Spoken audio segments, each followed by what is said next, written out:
the button. Please return Bubbles, your This is flight what goes attendant, to on. her fully upright and locked position. Oh, wait a minute. Ladies and gentlemen, please take your seat and buckle up. Seat backs and tray tables in their full upright position. It's another episode of Skip Happens. A view from 30,000 feet. From the first music lesson to the first paid gig to signing the deal, it's the journey that is the life of an artist. Now, here's your captain and co-captain, a.k.a. your hosts, Skip Clark and Deb Lamphere. There she is. Hi. Hi, Hello, Skip. Deb. How are you tonight? A little stuffy, Mhm. but I'm good. You're getting there. You're getting there. Better than a couple days ago. Yeah, well, yeah, that's true. That's true. Hey, you see that guy over there? Right over there? Do. I'm See that? so That's Shane excited. Profitt. I know. Shane Profitt, I'll tell you, this guy is blowing up our radio station because So we're I playing hear. his single and it's on fire. But wait till you hear the story about how he got to where he is today in a matter of just probably less than a year. Oh, We can't wait to hear this. How are you, Shane? It's good to see you, man. Man, I am great. Thank y'all for having me. I've been Absolutely. Absolutely. I'm just going to read something here. This is actually, you've probably seen this, but just so everybody knows where we're coming from. They say, salt of the earth southerner, a straight shooting swagger with a kind smile. Shane's musical toolbox full of all natural talent. At the end of 2021, he was still pulling overtime at his job with the city. That was in Columbia. All right. Yes. Busting his back about an hour south of Nashville, living for the weekend. A few decades left to go, but he wasn't going to do that. I can tell you right now. But now he's 22, rocking sold out crowds at the historic Ryman, touring with chart-topping hero Chris Jansen, and we're going to hear about that here in a little bit, and writing modern country tunes. They slip on like a pair of broken-in work boots. There's nothing better than a good pair of broken-in work boots. I can tell you that much. So there you go. It's like, the Keith Whitley style too. So yeah, he's all about that. Shane, I can't wait to hear this story. Deb and I have been talking about this for a little bit, and the fact that just less than a year ago, you were cutting grass for the city, correct? Yeah. Yes, sir. Absolutely. About 7.5 months ago now. Maybe we might be closer to 8 months now. Do you keep a calendar and put like a little X, like, okay, this is how many days I've been out of the city? I mean, it's crazy. So actually, like you just said, I got to play a sold out Ryman auditorium show after I had only quit my city job for 4 months. Damn. how does one get there so quickly? Well, I was very blessed and very fortunate to have some amazing opportunities, and it's it just wake up every day and kind of look forward to what the next day has in store. So let's Deb, why don't we take this back to the beginning? Well, Yeah. how long, Shane, have you been playing music? So I'm gonna say when I was about 7 or 8, my dad plays banjo, and when I was 7 or 8, he got me a youth banjo and tried to teach me banjo, but a 7-year-old is not gonna master a banjo. So, and I had a very short attention span, so that did not go very well. I tried that and put it down. And then when I was about 12, I picked up a dobro because they had a bluegrass band. And I tried playing the dobro. That didn't go very well. And so at all of my family functions, everybody brings an instrument and plays bluegrass music. And, about 4 years ago, around Christmas time, my granddad actually asked me what I wanted for Christmas. And I told him, I said, well, because I was getting older in age. And once you start getting older in age, you realize Christmas isn't really about the presents. True. So I was maturing, and he asked me what I wanted for Christmas. And I thought about it for a second. And I was like, man, I would love to know how to play guitar. That way, at like these family functions, I'm not the one twiddling my thumbs in the corner of the room, so I could be involved. So he taught me G, C, and D on the guitar. Okay. 4 years ago. Well, 4 years ago. You're 22, correct? Yes, sir. So you just at the age of 18, you were like ready. I mean, that's when you learned how to play the guitar. And now you've got a song on the radio that is like totally on fire. And it amazes me that how quick this can happen. Does that scare you a little bit that all this is happening quick? It does. And for me, we'll get into the story here in just a little bit, but for me especially, it happened more or less overnight. Because I went from working a city job to running into Chris Jansen at a sushi restaurant to then getting offered a publishing deal and ask if I wanted to come open for him on his whole Halfway to Crazy tour. Wow. Did he hear you perform that he asked you that, or how did that all happen? Okay, so here comes the story. This is phenomenal. Well, here comes the story. Okay. So I'm ready. So I had been talking with this girl from my hometown, Columbia, and I had never taken her out on a date before, but I knew I wanted to. And nowhere in my hometown sells guitar strings. I have to drive about 45 minutes north towards Nashville to get guitar strings anytime I need them. That's the closest guitar center to where I am. So I called this girl and I asked her if she wanted to make a date out of it. I would take her to, ride with me to get guitar strings, and then I would take her out to eat and we would just make a date out of it. And she said, yeah, I'll go with you. So we ended up going to Guitar Center. We did that 45-minute ride up there. I ran into Guitar Center, ran back out, hopped in the truck. And I, whenever I got in the truck, I said, well, honey, I told you I wasn't going to starve you. What do you want to eat while we're up here? And she said, well, Shane, I really like sushi. Now here's the deal. Not what you expected, right? Not at all. Shane's going, oh my God, now what do I do? Because I don't like sushi. Go ahead. Absolutely not. So sushi is just not one of those things that I crave. And quite honestly, the thought of it just grosses me out because it's something, I feel like that it's something I would use as fish bait. True. No, I hear that. I can relate. We're on the same thought level there. Exactly. So I was a gentleman though, and I punched in the closest sushi restaurant on my phone, and there was a place called Koi Sushi that was like a 4-minute drive from that Guitar Center. So we get to the sushi restaurant and we go to walk in, and Chris Jansen holds the door for me when we go to walk in. Did you know it was Chris? Absolutely. Okay. Absolutely. Because here's the deal. I had been to 7 concerts my whole life, and to see Chris Jansen was 5. Well, then you would know that was Chris Jansen. Exactly. So they go and they seat us, and they seat us as far apart in this restaurant as you can possibly sit. So at this point, I'm no longer really on a date with this girl. I'm just zoned in on Chris Jansen. I'm talking like straight A stalker status from across the So they come, and the girl that I was with, she ordered me a spicy tuna roll because I had no idea what to get.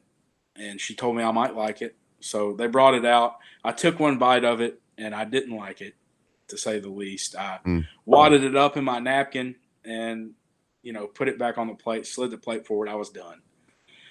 And so I had all this time to think about how I was going to approach Chris Jansen. And I knew I didn't want to just go up to his table because he was there with his family. Right. So you don't want to be that guy. Exactly. So I noticed that it's one of those restaurants where they bring you the ticket and they put it face down on the table, and you go and you pay at the cash register when you get done. So I had it in my mind that whenever I saw him stand up to pay, that would be my cue. And I would just so happen to, kind of bump into him at the cash register, and I could introduce myself.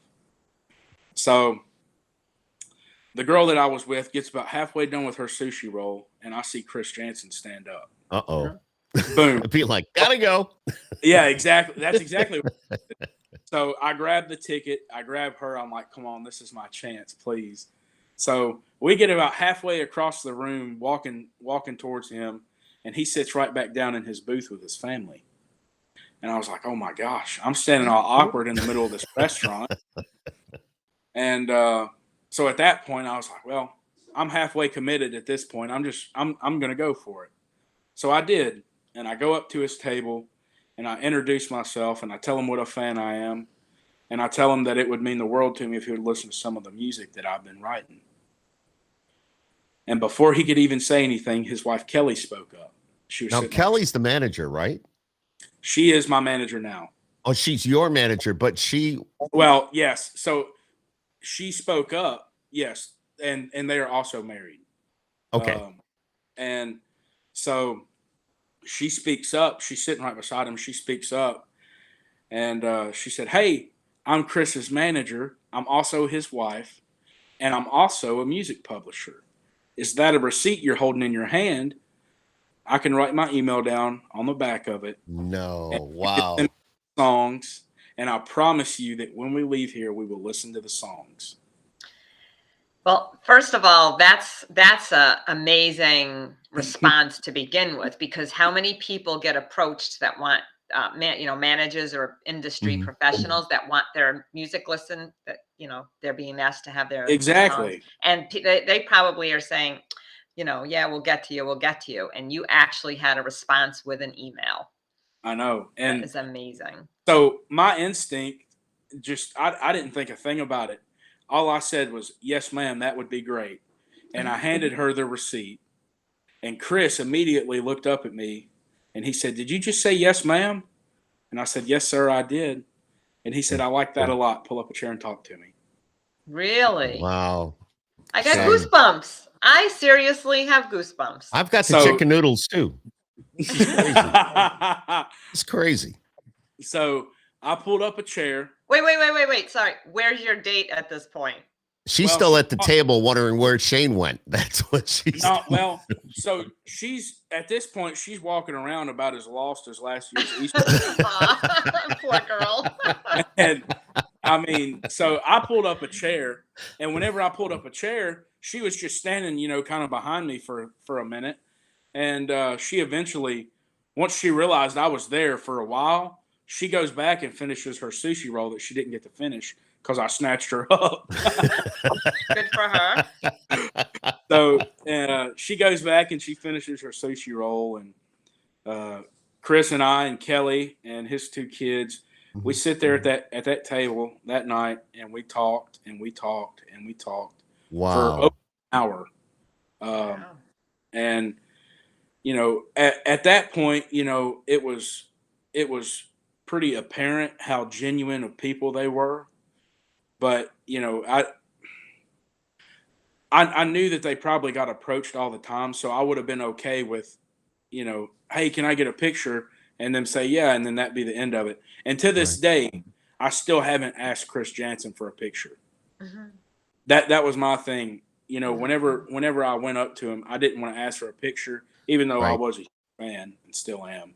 I didn't want to ask for a picture or be that guy, because I'm sure he probably gets that all the time. And, he's sitting there at dinner with his family, so let him enjoy his dinner with his family was my. And I'm sure he appreciated that. And, they know, now you're almost in those same shoes. So you get it, and you can tell by looking at somebody, whether they're a germ or whether they are,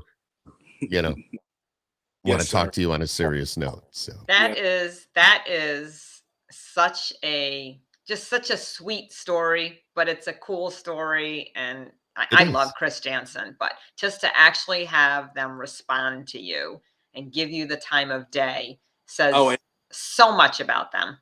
Exactly. And it's, actually we ended up exchanging phone numbers that night. And I told him when we were sitting there at that table, I said, "Man, you got to understand how much you made my night. Like, seriously." And I told him, I said, "Man, you also got to understand, I got to think that it was a God thing that me putting this restaurant tonight, because I don't even eat sushi. This is my first date ever with this girl." And she's left at the table alone, but that's okay. Exactly. And something else that was a really big key factor was the whole reason that I had to go get guitar strings was because I had a gig at Puckett's that weekend. Okay. That is also where Chris Jansen was found as an artist. Ooh. So you're right. When you Shane, when you put all this together, Somebody was watching over you. Somebody was making sure that all these pieces were in the right place at the right time. Absolutely. I mean, Absolutely. you're talking buckets. You're talking about where you went to get your sushi. You're talking about Chris Jansen coming in and, and writing the phone numbers down on paper and this and that. It's just, if I wouldn't believe it if I wasn't looking at you right now. I'd be like, yeah, okay, I'm looking. This is amazing. This is amazing. And how many times have you told this story? Because everybody's just blown away with it. Thousands, I would say at this point. Exactly. And I also have to point out something else. Normally you would get tired of saying the exact same thing, over and over and over. I could tell this story 100,000 more times, and it still gives me chills talking about it because it means that much to me. Yeah, I'm going to hear you and see you talking about it on one of the late night shows here in the near future. I have the feeling. So, well, I just have to laugh a little bit because this all started because you liked a girl, right? It did. Right. And I also have to say, she likes sushi.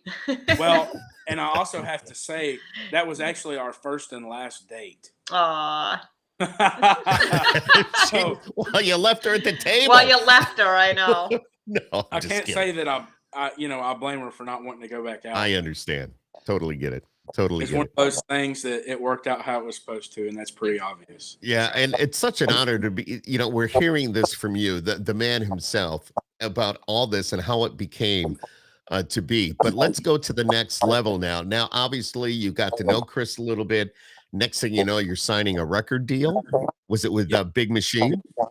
Yes, sir. Absolutely. And Chris, actually, this is another thing. Chris believes in me so much that he also opened an imprint label with BMLG at Big Machine called Harpeth 60 Records. That's right. I saw it on the bio.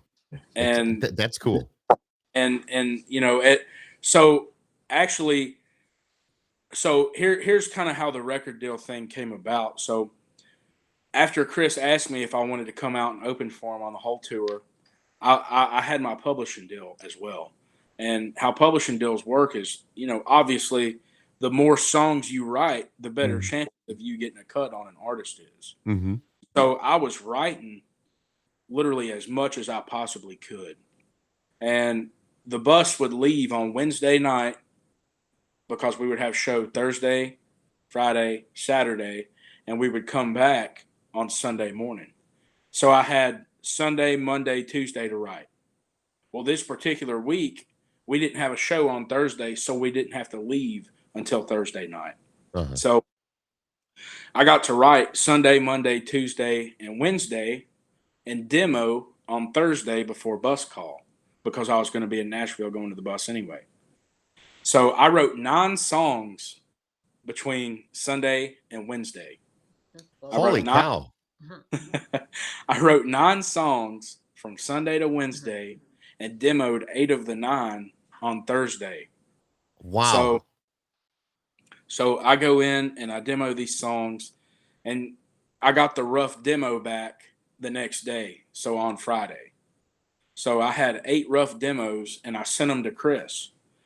And he texted me immediately after he had a second to listen to them. And he said, man, we're going to get you a record deal with these songs.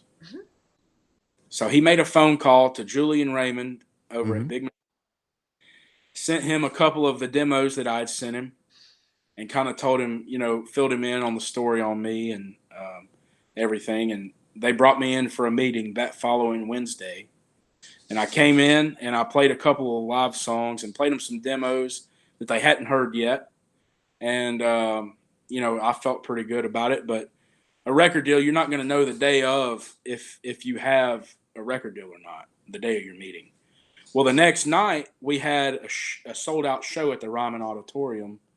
And Julian Raymond and Scott Borchetta wanted to come. And I had 4 comp tickets. So 1 comp ticket went to my mom, 1 went to my dad, 1 went to Scott Borchetta, and 1 went to Julian Raymond.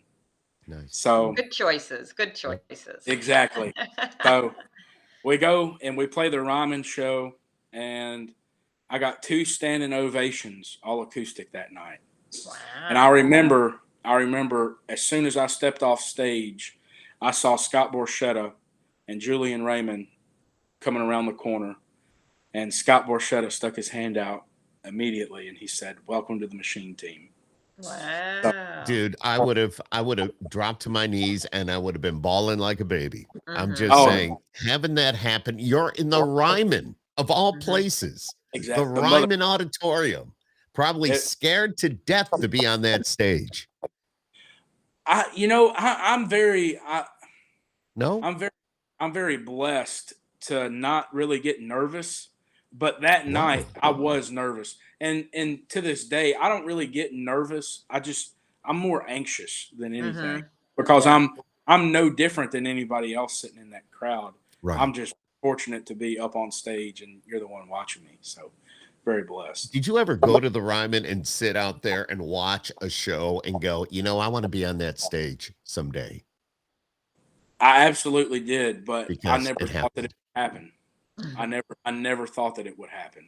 Dude, it happened, and it happened at the young age of 22. It did. You just think you got a whole lifetime of a career ahead of you.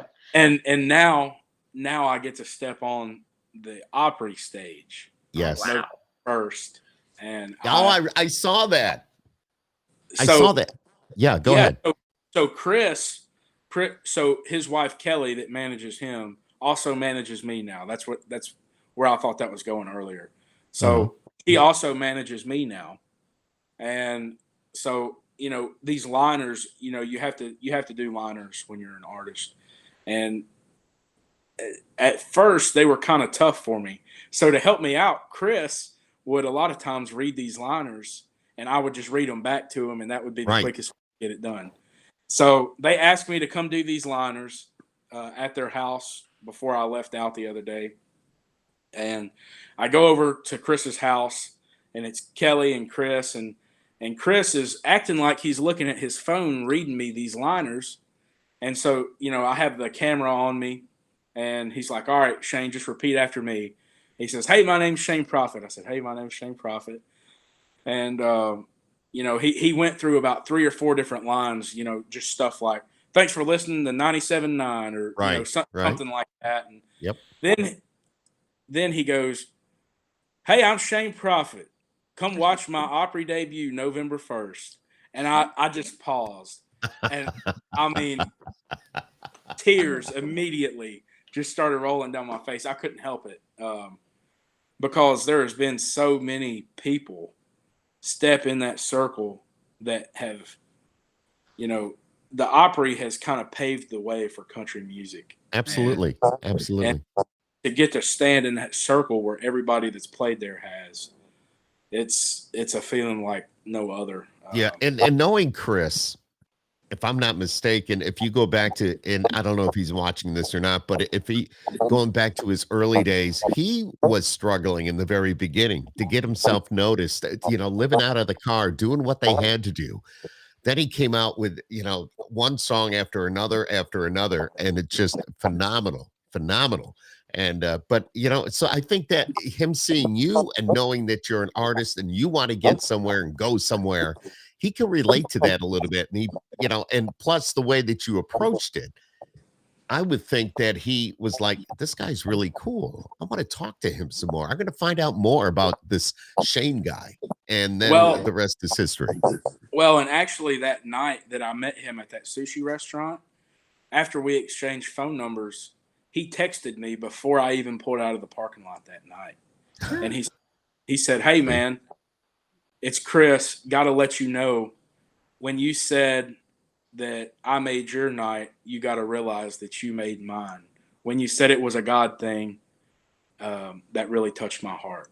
And so, at that point, I was like, I was starstruck a little bit, but I didn't want to let him see that side. And the biggest thing is to me now, he's Chris Jansen, but as soon as he steps off that stage, he's one of my absolute best friends in the world. He's I the real deal. seriously have goosebumps through this whole Yeah. story. And I think a lot of it is it's just so sincere. I mean, I know there's artists out there that help other artists, but how often do you really see, an artist that's out there that's made it and is successful, really wanting to sit down and take it from the level of meeting you in a restaurant and really, it's just the whole story is just it's just amazing. Every aspect of it. Love it. And actually, before the first time me and Chris actually wrote a song together, I was at work and we wrote the song on my lunch break, FaceTime. And I had my phone prop. So what I did for the city was I was the guy that bush hogged the grass on the sides of the road. Okay. Yeah. So were you like running a Massey Ferguson or something like that? One of the bigger tractors with a bush hog hanging off the back? I knew it. Yes, sir. I've been there, done it. So we had a Massey and we had a Kubota too. Oh, Kubota. Yeah. I like the Massey better though, but that's okay. Actually, I was on the Kubota that day that we wrote that song, and he sent me this song idea, and I called him immediately. And actually, I called my boss trying to get off so that I could go to his house and write with him. And my boss said no, of course. I would have come like, I'm not really feeling well. I don't know what it is. It's something I ate for lunch or something's not settling. I know. I'm one of those people. I'm kind of an open book. And if I even try to lie, it doesn't work. See it all over my face. Like, I'm like, yeah. So I'm crazy eyed if I try to lie about something. So you're better off to be truthful. I totally get it. Exactly. So I tried to get off that day, and my boss said no. So I called Chris back and I said, hey, I know this is probably not what you want to do, but would you be okay with writing over FaceTime or Zoom during my lunch break at 11 o'clock? And he thought about it for a second and he said, yeah, I'll do that with you. So I parked underneath a shade tree at 11 o'clock. And so we had talked on the phone at like 8:30 that morning. So I had, at least 2 hours to think about this idea that he had. So I got on my phone and I had my headphones in when I was bush hogging always. Mm-hmm. So I got on my phone and I downloaded this guitar app because I was at work. There was no way I had a guitar. I downloaded this guitar app and I had, his idea in my mind, and I would press, these chords on this guitar app, and it would fake strum this guitar. Mm-hmm. And I had part of this chorus written for this idea that he had.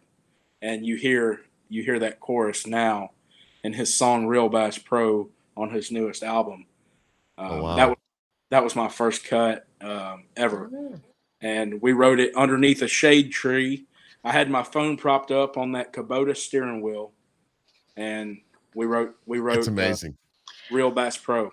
How do you just, like you said before, you wrote 9 songs in a few days, and now you wrote a song on a lunch hour. I mean, how do you just get things pop into your head and words to flow? And you have to have your idea, and then you have to have this whole story come up, be born. Well, it's like you said, everything starts with an idea. Mm-hmm. And I'm one of those people where I'll wake up in the middle of the night and I keep a notebook by my bed. Mm-hmm. And I'll write it down, or my notes on my phone is just filled with hundreds of songs and half-written songs and ideas and lines here and there. And anything and everything you could imagine, there can be a song in it. It's just, matter of fact, the other day somebody asked me, how do you get your inspiration to write? Uh-huh. And I thought about it for a second, and I told him, I said, let me think on that for a second. I'll get back with you. And he came back about 30 minutes later. I was actually at the Boston airport of all places, and somebody came up to it. It was a fan. It was a fan, and he came up wanting a picture, and that was what he asked me. And he was on that same flight. So whenever we got off the flight, he was standing at the gate whenever I came off, and he said, "Hey, you've had time to think about it. Where do you get your inspiration? And, I thought it was going to be one of those things where, I was going to think about it, but he was going to forget about it. So my answer to that was, inspiration can be on a billboard driving down the road, or a county line sign, or whenever you walk to a grocery store, anywhere, anything can be inspiration. It's just a matter of how you look at it. Yeah. Well, you're riding a tractor too, and there's nobody there but you. So Exactly. you're probably got a lot of things going through your mind. Exactly. I mean, I probably, Lord knows, I may have hit a couple of mailboxes because I was so that day. There's no telling. There's absolutely no telling. There's a song. Yeah, probably just chopped up that mailbox and spit it out across the road. Yeah, probably. Oh, I love it. So with mom and dad, you came home and said, guess what? I got a record deal. And how did your parents, being the young age that you are, how did they accept all that? Were they worried about you leaving? Like a job with the city is actually a very good job. It But is. to go to something that has a lot of uncertainty. We all know that it doesn't matter who you are. You never know what tomorrow's going to bring. Right. And, that's whenever I decided I wanted to pursue music full time, my dad was one of the first people where he was like, now, Shane, you have it good. That paycheck for the cities is always going to be there. Right. And, I had a retirement plan and health benefits and all this stuff. And as soon as you put that 2-week notice in, all that goes out the window. But I was one of those people where I believed in myself. I'm very blessed to have a family that believes in me. Mm-hmm. And, I could decide I wanted to go to the moon tomorrow and they would support me in any way they could. That's awesome. That's awesome. And at first it was scary. But at the same time, I knew it was one of those things where I didn't want to look back when I'm my dad's age and my son is my age. And, my son come up to me and ask, what did you want to be when you grew up? Mm-hmm. I didn't want to have that doubt. Well, what if? So right. It's one of those things where I didn't want to look back and wonder truly what if. So I just kind of hopped in the saddle and grabbed the reins, and here we are. So just go with it. Whatever happens. And it's always good to try anything that is part of a dream, because your security and stability that you had, you can always go back to, whether that be your home, or a job or a circle of friends. But if we don't branch out and try those things, then it's like what you said, you don't want to have that regret to think that you didn't give it a shot. Exactly. So. And, I'll be the first to tell you, getting up and punching that clock at 6 in the morning. Not easy. Sucks. It sucks. Shane and I were talking before you came on, because many, many, many years ago, I did almost the same thing that Shane has done. And he's right, to get up at 6 a.m. and be Mr. Happy by 7 o'clock and be on a tractor and cutting grass somewhere. It's crazy. It's like, hard. Nah, that's not going to last. Yeah. It's crazy because, like I said, I was the guy that cut the grass in the medians of the road. So before we could even start mowing, we have to pick up the trash. So I would be walking through these medians at 8 in the morning with a big plastic bag, with a big plastic bag and a one of those little squeezed paper. Yep.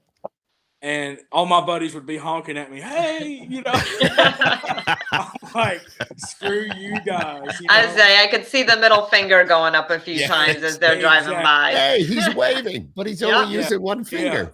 Yeah, he's calling me number number one. But it was, because I was seeing all my buddies and, obviously I had health benefits and right. You got to do what you got to do. Totally. But yeah, I didn't want it to be one of those things where I just had to look back and wonder, what if I took advantage of that, and Yeah. what if I'm on tour with Chris Jansen one day, so. And there you are. You're on tour with Chris Jansen and others, I'm sure, to come. And riding that tour bus, you went right from the tractor to the tour bus. A lot of Yes, people sir. in 40 Econoline van kind of in between there. Well, So, knowing the right people. Exactly. And Chris, to save me some expenses, he let me ride his tour bus with his crew. Very cool. God. So I didn't have to pay for travel. And that's another, he's probably going to kill me once he sees how much I'm bragging on him. But No, and you have every right to do that. And he is just a great artist, a great guy overall, very down to earth. I've been doing the radio thing a long time. I'm sure he sees so many different radio people over the years, but just the relationship that we have with the artist and somebody like Chris, you can't beat that. I mean, him and Chris and Kelly both, man, they've changed my life forever, and put me in. You could do a song like "Buy Me a Tractor." Buy me a tractor. It can buy me a tractor. There you go. Hey, let's talk music a little bit. So the single "How It Ought to Be" is the one that's on the Wolf, and I'm hearing it all over the place. Tell us a little bit about that, how that came about. I know you've got other great songs out there as well. Yes, sir. So "How It Ought to Be," it's a song that I wrote when I was off the road, but still out on tour. We had, I think, a day or two at home, and we were about halfway through the tour, and gas was at its peak price. It was almost $5 a gallon. And I remember we were Zoom writing this day at, I think it was 10 or 11 o'clock in the morning. And I had just quit my city job. And at that point, I was dead broke because I was making no money. We had just, started tour, and I had just quit my job, and gas was $5 a gallon. But I knew I had to go fill my truck up because the next day I had to drive to Nashville. So I went and filled my truck up, and it was over $100 to fill my truck. What are you driving? What were you driving? Or it was an F-150, but it was running on fumes. Okay, big tank on it, extended cab, crew cab. Crew cab, yes, sir. Yeah, yep, 4 doors. I got you. So, gas, like I said, gas was $5 a gallon. I filled it up, and I mean that just absolutely killed me. I was dead broke. I was matter of fact, I was so broke I was eating McChickens off the dollar menu because they marked the McDoubles up to $1.99 and the McChicken was $1.29. So I was broke as a joke, and I had this idea: gas shouldn't be $5 a gallon. All this craziness shouldn't be going on in today's world. Right. We should learn to love each other and just be better human beings. And so I had the idea, and I pitched it to him. It was Mitch Oglesby and David Frazier, two of my best friends in the whole world now. And I had the idea, and they all said, "Man, we love that." And we started writing it. And about 3 hours later, we had the outcome that you hear now on radio. Wow. How It Ought to Be. And, the thing is, and actually when we sat down to write the chorus, actually where this computer is sitting right now, we were kind of at a stopping point. And I looked at him and I said, "The world ought to try a piece of mama's chicken and feel the love around her tabletop in the kitchen." And so, because I'm a firm believer that there's a difference in a house and a home.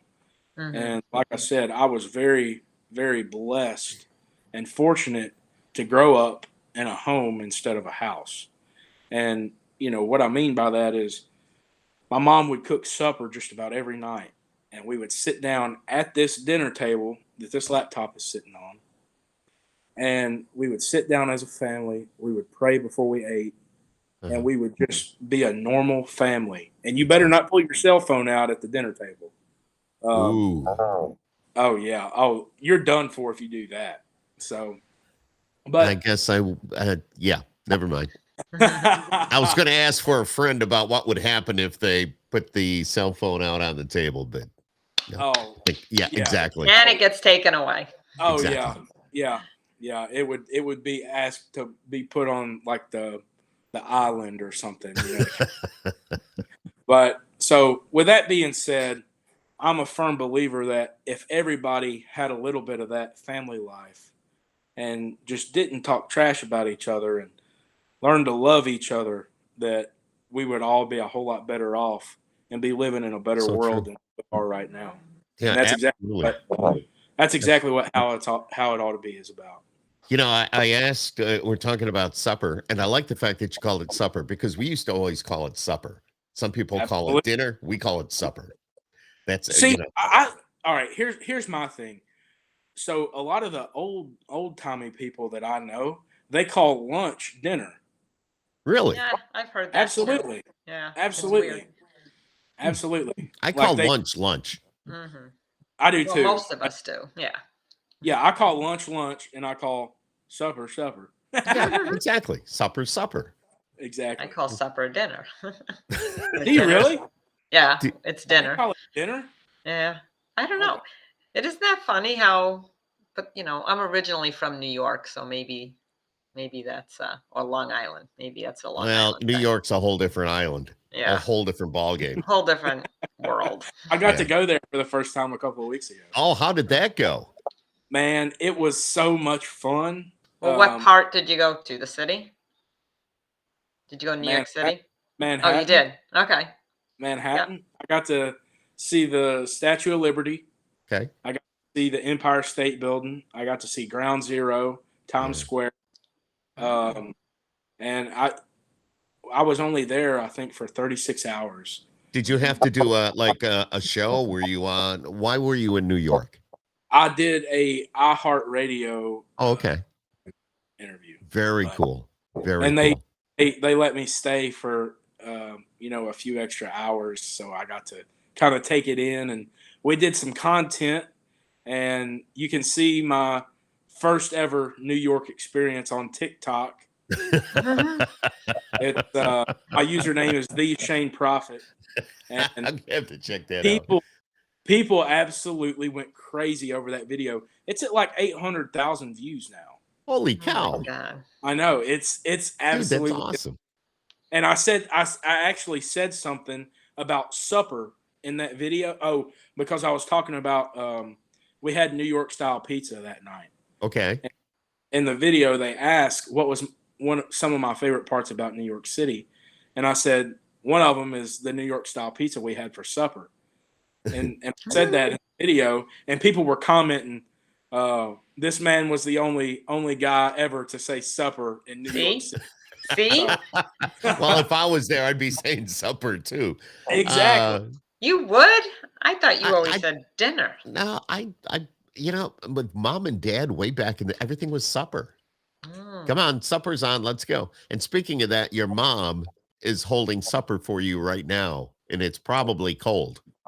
Well, it's she actually has it on the stove right now. I'm looking at it, and my mouth is watering. What did she make? Can I ask? I think they're done now.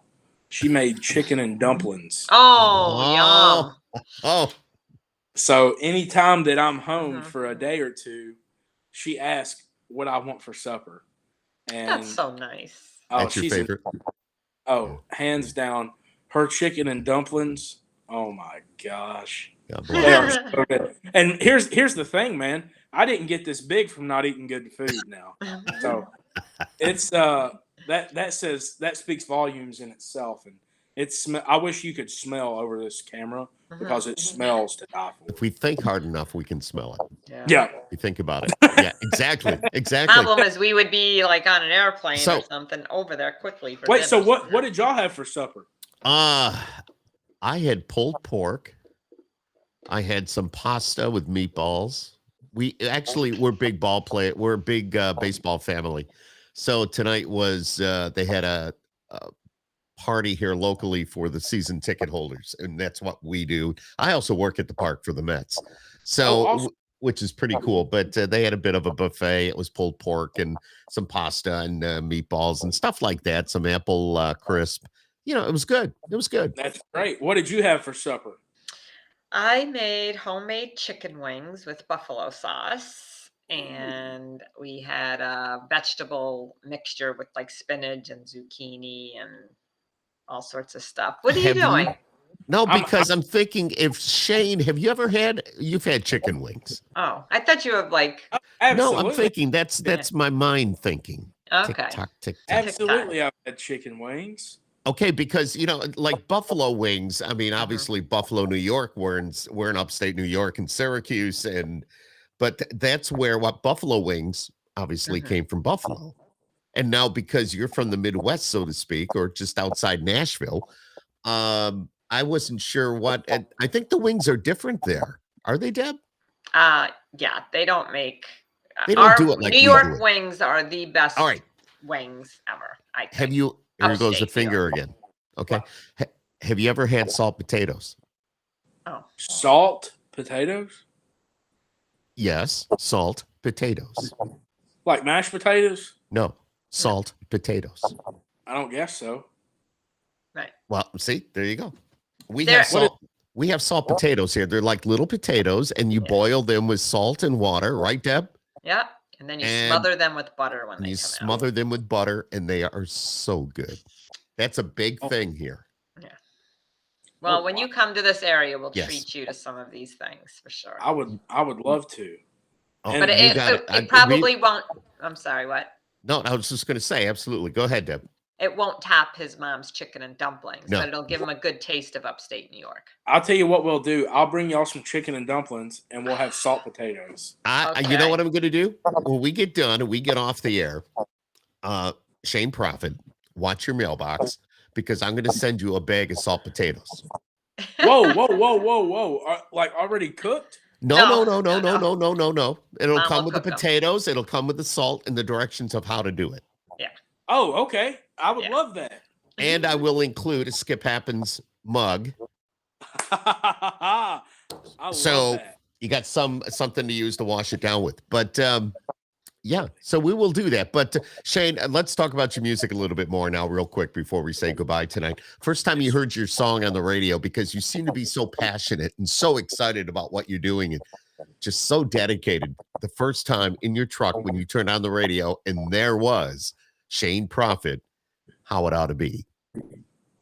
Yes, sir. So I was actually in Atlanta when I heard it for the first time ever. I was on radio tour, and that was the first time I ever heard it on the radio. I had people message me previously and say, "Hey, driving through, whatever city they were in, and heard you on the radio. You have new fans now, brother." Stuff like that. And it's absolutely amazing. And I'm a huge fan of radio because I feel like it brings people together. Somebody can be living in California and they feel like they know Shane Profitt through his music. And I think that's one of the absolute best things in the world. Like that Brantley Gilbert song says, country must be countrywide. It is. There's a lot of truth to that. So the first time that I heard it, I immediately kind of broke down, and I remember FaceTiming my mom and dad the first time I ever heard it on the radio, and it was one of those things that we got to share that moment, and it was so great. Wow. It's awesome. I love hearing it. I've been listening to the Guys Like Me, other songs like that. Yes, sir. It's just, they're so good. So good. Everything I've heard is excellent. Now, I don't mean this in a bad way because I hate doing this. I believe it. And Deb's going, "Oh my God, what's he going to say?" I know. See the What's look he at her gonna say? face? I'm telling you. Yeah, I know. It's All right, kind all of got me freaked out. Yeah. No. But has anybody ever said that you kind of look like Luke Combs and you kind of got that little bit of a sound? Because I believe that every artist has to be unique and be who they are as an individual. Absolutely. And first of all, let me start by saying I will take that as a compliment. That is a compliment. Thank you very much. However, I think I'm a little bit better looking than Luke. Yeah, I was with Luke Combs over the weekend, by the way. We did a show with Luke Combs in Albany, New York. And yeah, just hopefully he doesn't see this, but I'm just saying. No, I'm kidding. It was great. It was great. He's a good looking guy. I get it. Okay, go ahead. Sound wise, I gotta say, Luke has kind of paved the way for bigger guys in country music, which I am very thankful for. Because, up until him, you didn't really see that many. But, as far as sound wise is concerned, I think Luke is an amazing artist. He's an amazing guy. But my thing is I'm not trying to copy anybody. My ultimate goal is when people click on their radio and turn it up and they hear that voice for the first time, they know, hey, that's Shane Profitt. Exactly. And more than that, he's one of us, because right. I was working that city job 7 months ago. Yeah. I know exactly I know what it's like having to save up, $150 to go to a concert in Nashville. I know what that's like. And I remember having to save up for like 2 weeks to do it. Yeah. So, 2 weeks. And sometimes 3, sometimes a whole month. Are you kidding? Exactly. Yeah. Exactly. That's for nosebleeds. So my thing is when people click on their radio and they hear me, I want them to know I'm no better than any of them, because I am one of them. And that's my ultimate goal. I want them to know how real I am. And I'm just a common guy, but I'm living a non-common life. You're a real guy. You're real. Mm-hmm. You're real. Very down to earth. Very down to earth. You're real. Yeah. Just an awesome guy. So we hope to hopefully we'll see you maybe hit the Northeast sometime soon. I don't think it's going to be in the middle of winter, because I don't think this is the place you want to be in the middle of winter. But that's what I've heard. I've heard it's brutal. It can be, depending on where you are. We have Lake Ontario very close to us, and so we get what, and Deb would know a lot about this as well. We get what they call lake effect snow, which means we could get a foot of snow in an overnight and just go about our business in the morning, just like we would any other day. In Nashville, they get a dusting, or the temperature goes below 32, they close everything. So if it gets to 31 degrees, you better have your gallon of milk and your loaf of bread. That's how it is around here. Shane Profitt, man, I'll tell you, people know it's Shane Profitt when they hear your song, and I'm not kidding about this. They're texting, they're emailing, they're going, "What is that song?" And they'll give me the approximate time that it played, and I would look it up, and I'd get back to them and go, "That was Shane Profitt. How it ought to be." They go, "Yeah, that's it. So that's amazing. Thank you all very much. It is amazing. Thank you so much on behalf of Deb and I for spending, we've been on almost an hour, and it's an hour of your very valuable time, especially when there's the dinner on that stove right over there. I know. I have this crazy eye going on over here.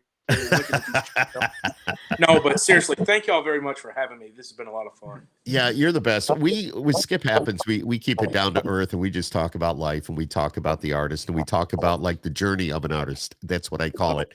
And from your early days and how you got to where you are today, and especially with you, just really, you're just one of us, man. You're just one of us. Yes, sir. Well, God bless thank you my friend. Tell my story as well. It's it can be kind of lengthy, but it's no doubt one of those Cinderella stories in country music. I'm not going to say it wasn't lengthy, because it was, but you know what? It was one of those where I couldn't turn away, and I wanted to hear it. I wanted to know, because this is it doesn't happen. It doesn't happen, but it happened to you. So, yes, sir. And you're blessed. Your family's blessed. Everybody's blessed. And your music is going to go far. We expect to see you on that big stage soon. You've already been on it. You're in November, early November. We'll see you at the Opry. So yes, November 1st. Now, does that make you nervous? That's all of my family gets to come backstage and experience with me. So I think there's going to be a lot of tears shed. But as far as nervousness goes, I can't really say because I haven't ever stood in that circle before. But I definitely hope not. But I wouldn't be surprised if I do get a little anxious. Have you ever been backstage at the Opry? I have. Yeah, I've been all the separate rooms. You never know who you're going to see walking down the hallway.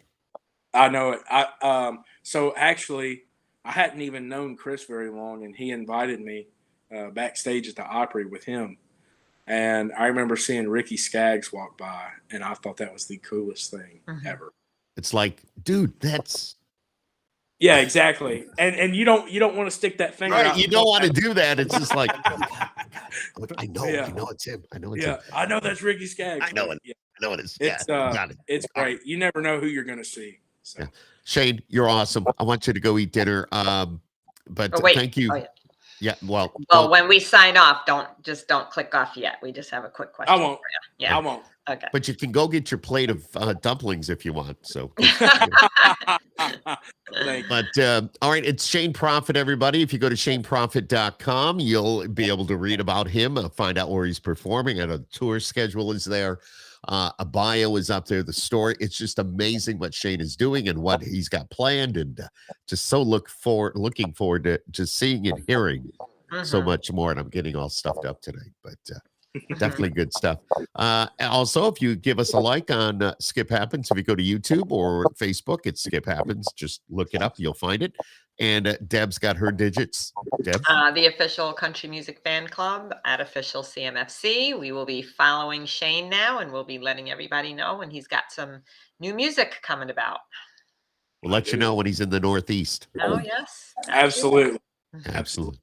Shane Profitt, you're awesome. God bless, my friend. Enjoy your dumplings.